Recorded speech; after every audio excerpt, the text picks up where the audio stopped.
Davam edirik. Çox aktual günümüzdə bizim daha çox vizual olaraq rastlaşdığımız bir məsələ var. Bu da reklamdır. Reklam əlbəttə ki, istifadəçinin və hər hansı bir insanın təqdimatıdır.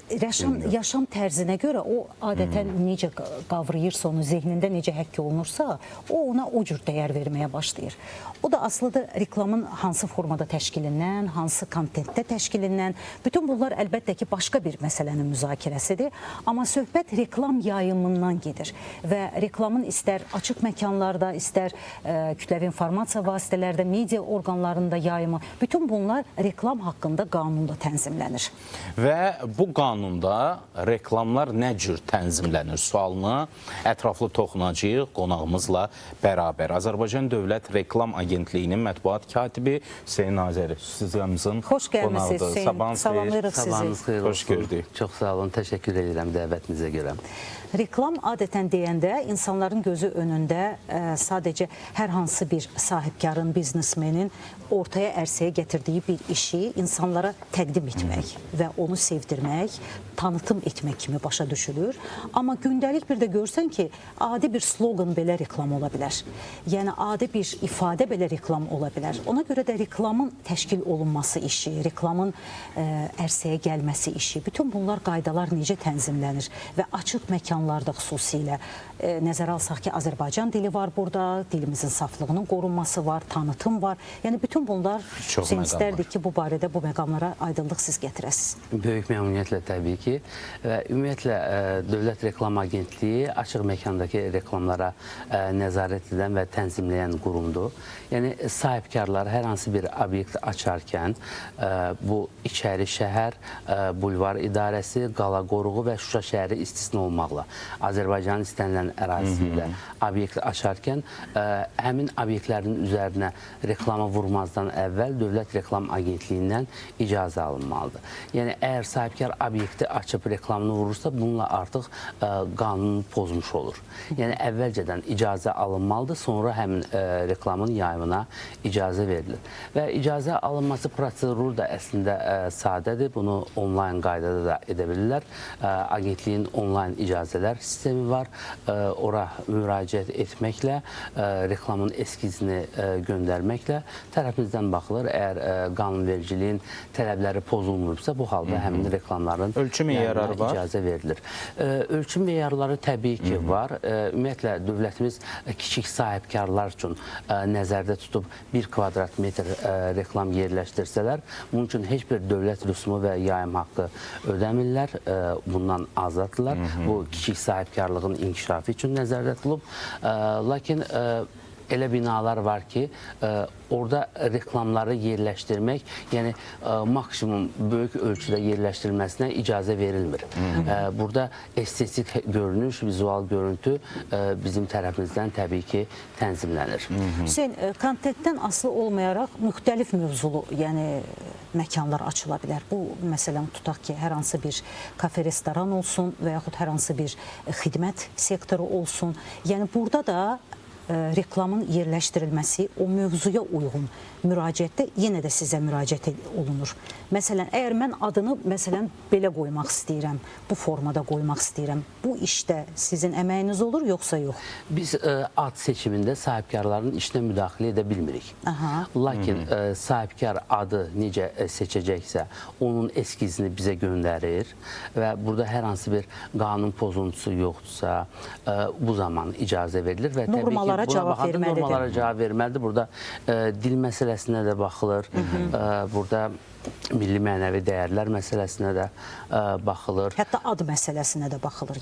Ad məsələsinə də təbii ki, baxılır. Son zamanlar ölkə başçısının məlum çıxışından sonra biz ümumiyyətlə maarifləndirmə işlərini daha da artırmışıq ki, açıq məkandakı reklamlar daha çox ana dilimizdə olsun və bununla bağlı müəyyən işlər aparılır. Biz agentliyin sosial hesablarında bununla bağlı maarifləndirici çartları yayımlayırıq. Eyni zamanda Əqli Mülkiyyət Agentliyinin nümayəndələri ilə bu yaxında görüşümüz olub, memorandum imzalanıb və bu memorandum çərçivəsində xüsusi tədbirlər planının hazırlanması qərarı alınıb. Bundan başqa jurnallarda broşürlər dərc olunur, eləcə də sahibkarlara SMS vasitəsilə mesaj kimi bu broşürlər göndərilir ki, tutalım restoran ingiliscə yazmayın, restoran Azərbaycanca yazın və yaxud Moykaya yazmayın, Avtoyuma yazın. Bu cür maarifləndirici tədbirlər Mebel Home tərəfimizdən təbii ki də bunlar tərəfimizdən mütəmadi maarifləndirmə işləri aparılır və bundan başqa biz yenicə ictimai nəzarət platformasını vermişik vətəndaşların ixtiyarına. Bu ictimai nəzarət platforması nədir? Yəni istənilən vətəndaş MyGov portalı ilə daxil ola bilir. Əgər şəhərimizin, Azərbaycanımızın istənilən yerində hər hansı bir reklamda qanun pozuntusu görürsə və bu həmin reklamın şəklini çəkib, həmin xanaları doldurur və bu şəkli də yükləməklə bizə məlumat ötürür. Bu rəsmi qeydiyyata... Onlayn şəkildə olacaq. Onlayn şəkildədir, təbii ki.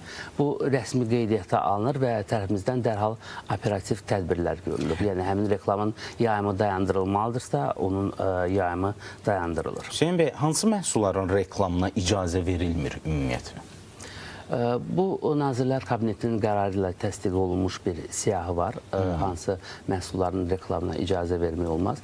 Təbii ki, bura tütün məmulatları daxildir, tündlüyü elektron siqaretlərdir, tündlüyü 5%-dən yuxarı olan alkoqollu içkilərdir, həkim resepti ilə buraxılan dərman vasitələridir, süni uşaq qidalarının reklamına icazə verilmir.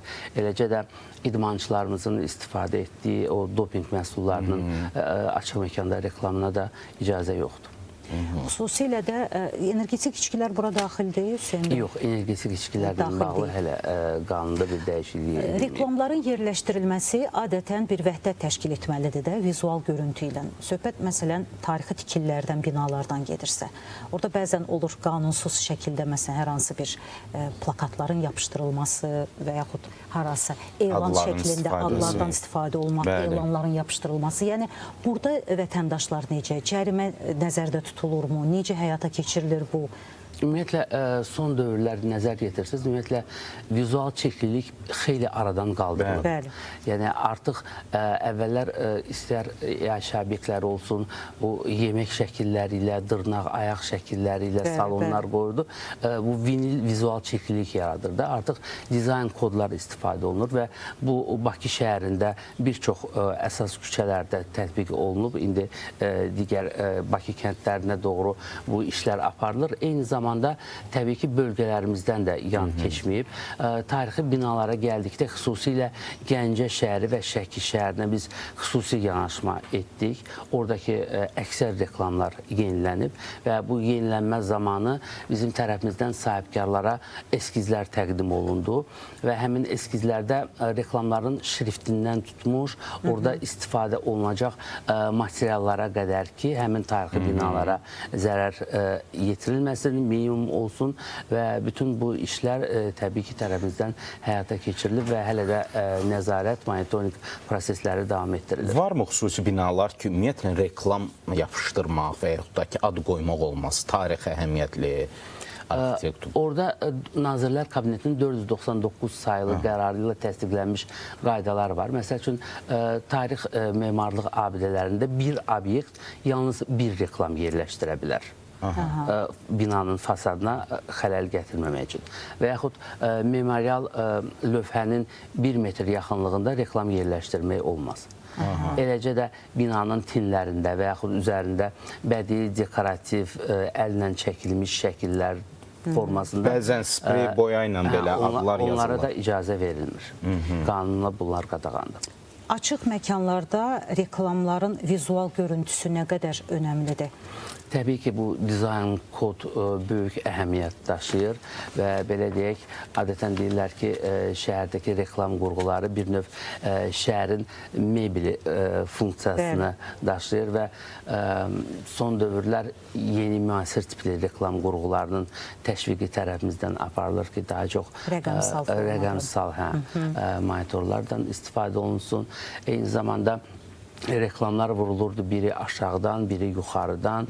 Bunlar vahid üfüqi xətt boyunca artıq tərəfimizdən nəzarət nəticəsində yenilənib və bunlar eskizlər hazırlanıb və inandırım sizə bu işin miqyası kifayət qədər böyükdür. Yəni, nəzərə alsaq ki, bir küçədə nə qədər obyekt var və onların bir-bir bütün o sahibkarlarla danışmaq, onlara o eskizləri təqdim etmək ki, bu yenilənsin, onları başa salmaq qanunvericiliyin tələblərini və bu işlər tərəfimizdən... Hüseyin bəy, obyekt daxilində qeyd elədiniz, bayaq istəyirəm ona ətraflı toxunaq o mövzuya ki, qapılara, şüşələrə yapışdırılan vinillər. Bu, yəni obyekt sahibinin, belə deyək də, müəyyən icazəsi lazımdır yəqin ki, buradadır. Əgər bayra ünvanlanırsa, təbii ki, qapıya, pəncərəyə vurulan, istənilən, obyektin içərisində olmuş olsa bax, o nüanslara... Bayra ünvanlanırsa və bu bayır üçün nəzərdə tutulursa ki, görülsün. İctimaiyyəti cəlb eləmək üçün. Bu halda Dövlət Reklam Agentliyindən icazə alınması mütləqdir. Və ümumiyyətlə, biz vinil reklam daşıyıcılarından çox istifadənin əleyhinəyik. Çünki bu şəhərdə estetik, vizual çirklilik yaradır. Bəli, bəli. Adətən məbləğlə bağlı, ucuz başa gəlsin deyə bu məsələlər... Tez bir zamanda... Ona görə müraciət eləyirlər. Hüseyin bəy, bu billboardlarda daha çox tutaq ki, hər hansı bir tədbirin keçirilməsi haqqında məlumat, afişa şəklində. Bunlar da reklama daxildir, yoxsa? Dövlət əhəmiyyətli tədbirlər olanda, təbii ki, bizim tərəfimizdən eyni zamanda sosial reklamlar. Biz bununla bağlı müraciət edirik. Hansı billboardlar ki, sahibkarlara məxsusdur, həmin sahibkarlara müraciət edirik və onların borcudur ki, yayımladıkları reklamların 7% sosial reklamlar olmalıdır və biz bunun yayımını təmin edirik. Daha çox, məsələn, o sosial reklamlar kütləvi məkanlarda daha çox istifadə olunur. Məsələn, Bakı metropolitenində daha çoxdur sosial reklamlar. Bakı metropoliteninin reklamı ayrıca Bakı metropoliteni öz quruma daxildir. Öz quruma baxır, amma biz açıq şəhərin mərkəzindəki monitor tipli reklam qurğularında bu reklamların yayımını həyata keçiririk. Nə kimi planlar düşünürsünüz açıq məkanda düşünülür, yəni sizin qurum tərəfindən gələcəkdə? Hazırda əsas strateji məqsədlərimiz daha çox rəqəmsallaşma, süni intellektdən istifadədir. Bildiyiniz kimi bizim icazələr sistemi artıq optimallaşdırılır və bir pəncərə prinsipindən istifadə olunacaq ki, bu da digər dövlət qurumlarının sistemlərinə inteqrasiya ediləcək. Yəni, sahibkar reklamını yerləşdirmək üçün tutalım MyGov portalı ilə daxil olduqda artıq onun ünü, şəxsiyyət vəsiqəsi, əmtəyə nişanı varsa bunlar avtomatik görsənəcək və bu da sənədlərin azlığı deməkdir. Və bundan başqa əsas məqsədlərimizdən biri də bu rəqəmsallaşma gedən bir dövrdə monitor tipli reklamlarda kiber təhlükəsizlik məsələlərinə riayət olunmalıdır. Yəni, kənardan, xarici dövlətlərdən həmin monitorlara müdaxilə olunmasın deyənə bunların qarşısının alınması istiqamətində tərəfimizdən mütəmadi addımlar atılır.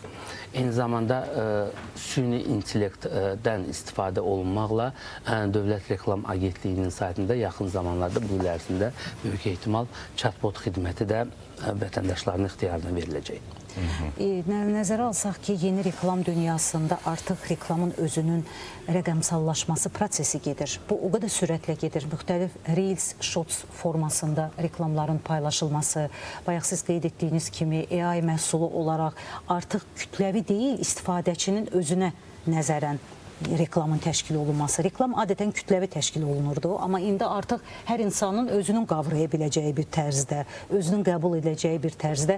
Bu, əlbəttə ki, yeni perspektivlər açır və biz əminik ki, gələcəkdə təkcə daxildən deyil, yəni ölkəmizə təşrif buyuran xarici turistlər üçün də reklam önəmli olmalıdır, savadlı olmalıdır, əhəmiyyətli olmalıdır və düşünülmüş şəkildə təşkil olunmalıdır. Yeri gəlmişkən, Xankəndində əvvəldən dizayn kod tətbiq olunduğundan açıq məkandakı reklamlardan deyərdim ki, ən nizamlı açıq məkan reklamları Xankəndi şəhərindədir və bura gələn xarici turistlər də bunu xüsusilə qeyd edirlər. Yeri gəlmişkən, işğaldan azad olunan ərazilərimizdə də açıq məkanlarda da reklam məsələləri nəzərdə tutulur, sözsüz ki, bu işlər ki, artıq başlanılıb.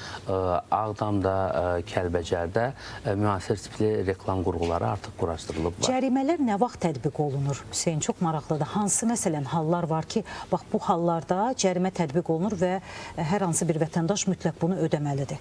Biz ümumiyyətlə cərimə tətbiq etməyin əleyhinəyik. Biz daha çox çalışırıq maarifləndirmə işi aparaq, cərimə etməyək ki, sahibkar bu səhvin düzəltsin. Amma bir çox hallarda olur ki, sahibkara xəbərdarlıq göndərilir ki, tutalım bu reklamın yayımı dayandırılmalıdır və yaxud dəyişdirilməlidir. Sahibkar bilərəkdən buna əməl etmir. Ümumiyyətlə icazə almadan öz başına reklamını yerləşdirir və artıq xəbərdarlıqdan sonra bilərəkdən sahibkar bunu etmədikdə Təkrar qayda pozunur. Biz təbii ki, bu zaman məhkəmələrə müraciət edirik və həmin cəriməni də İnzibati Xətalar Məcəlləsinə görə məhkəmələr verir o qərarı. Təşəkkür edirik Hüseyn bəy. Azərbaycan Dövlət Reklam Agentliyinin mətbuat katibi Hüseyn Azəri proqramımızın qonağı idi və reklamdan söhbət açdıq. Reklamın açıq məkanlarda yerləşdirilməsi, hansı formada keçirilməsi qaydalarına toxunduq. Təşəkkür edirik Hüseyn bəy. Mən sizə təşəkkür edirəm. Çox sağ olun.